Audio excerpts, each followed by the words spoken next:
Hey guys, welcome to Calicchio's Classroom. And in today's class, we're going to be looking at the original 13 colonies. We're going to be examining the northern, also known as the New England, middle, and the southern colonies.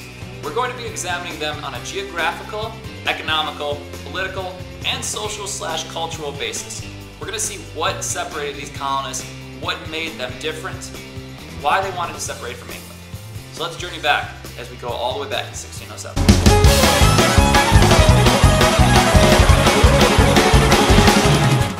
Woo! It is warm down here. Oh, maybe it's just a swamp behind me. Yeah, this is Jamestown, Virginia in 1607. This is what the colonists would have seen when they landed. Okay? Hearing all these tales of New World and luxury, and they find themselves in a swamp.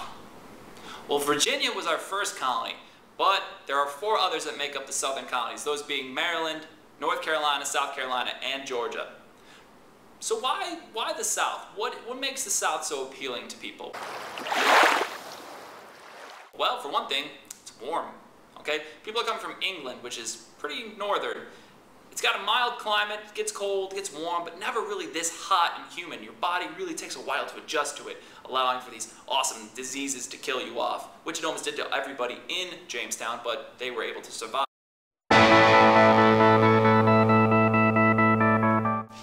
The other thing that Virginia is well known for having is a representative assembly, known as the House of Burgesses. This was the first elective legislating body in the colonies that granted some self-governing power to the colonies. Sure, they were granted by a king's charter, which meant that the king eventually had rule over the colonies, but in the colonies itself, the House of Burgesses was like a governing body for Virginia.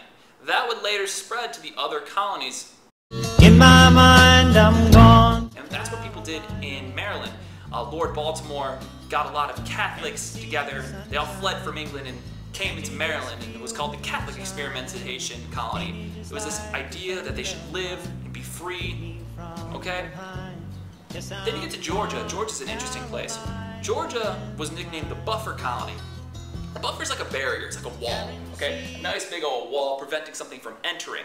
What they were trying to do was keeping the people from the south out of the colonies. And the people that lived below, obviously nowadays Florida, was owned by the Spanish. And they didn't want the Spanish to get on any of the cash crops, which we'll discuss in a second, the cash crops in the Carolinas. So they used Georgia. So what did they do? They took all the prisoners and ruthless killers from England and dropped them in Georgia. They gave them a new life, absolved all their crimes, and basically said, enjoy it. And get to the Carolinas, North and South Carolina, and Virginia too. These three colonies would be what we call cash crop colonies. They're growing 3 major cash crops: indigo, cotton, and most of all, tobacco.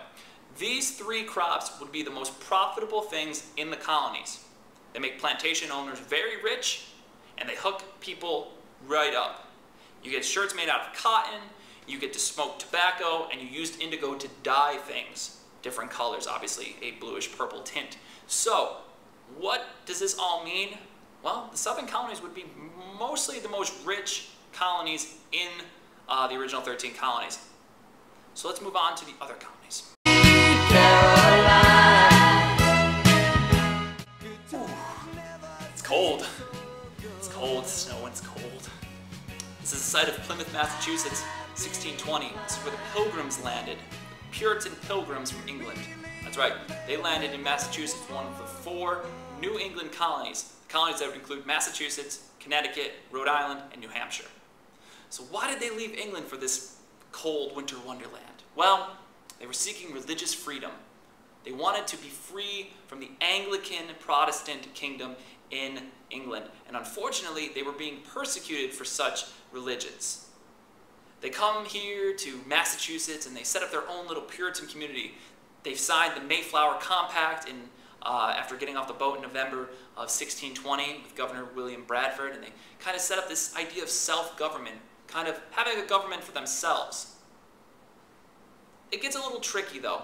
I find it very funny that the Puritans, who were being persecuted and wanting religious toleration in England, get to this new land and set up a pretty anti-religious toleration community.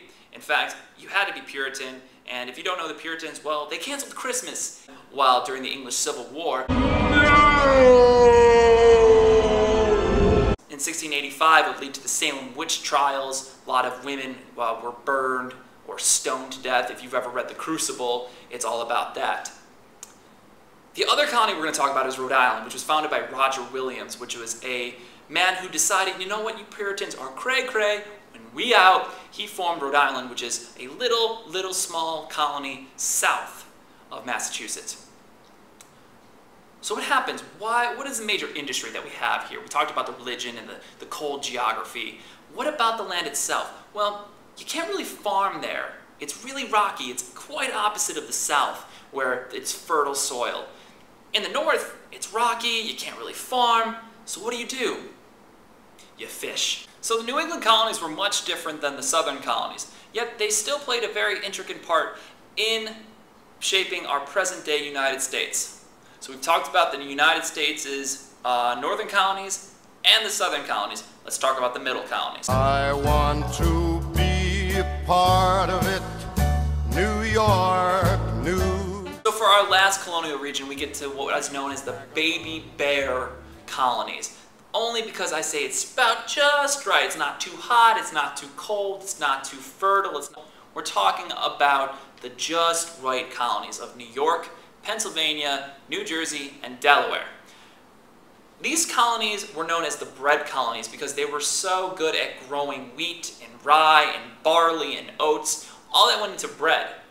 So where people couldn't farm in the northern regions, and they were too busy farming cash crops in the south, you get people who are actually farming actual crops that you can eat in the middle colonies. New York and Pennsylvania most specifically because they had so much land.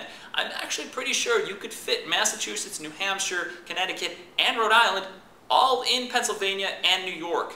It's a lot of land for a lot of people to farm. Now granted, people wouldn't move that far west until they knew the land, but at first there's still a lot of land to go around and a much better climate. You gotta talk, even though the winters are still cold, there's a longer growing season than there is up in the north.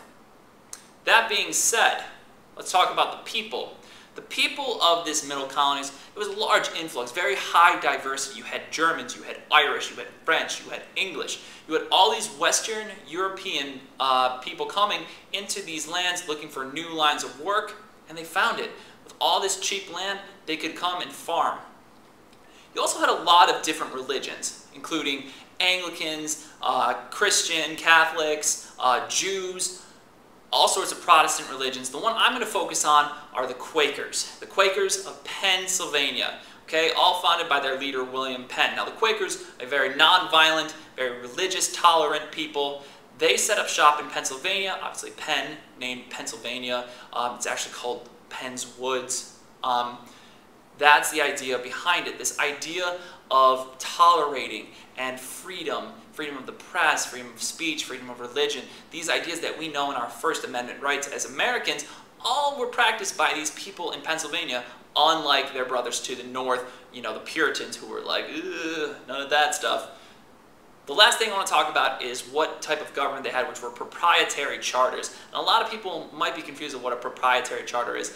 Basically, it's a big fancy word for indirect self-rule. Basically, the colonists had self-government over themselves, but they still had to listen to the king.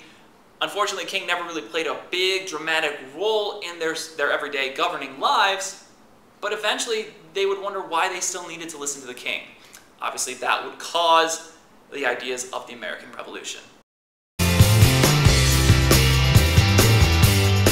13 colonies split up into 3 regions: northern New England colonies, the middle colonies, and the southern colonies.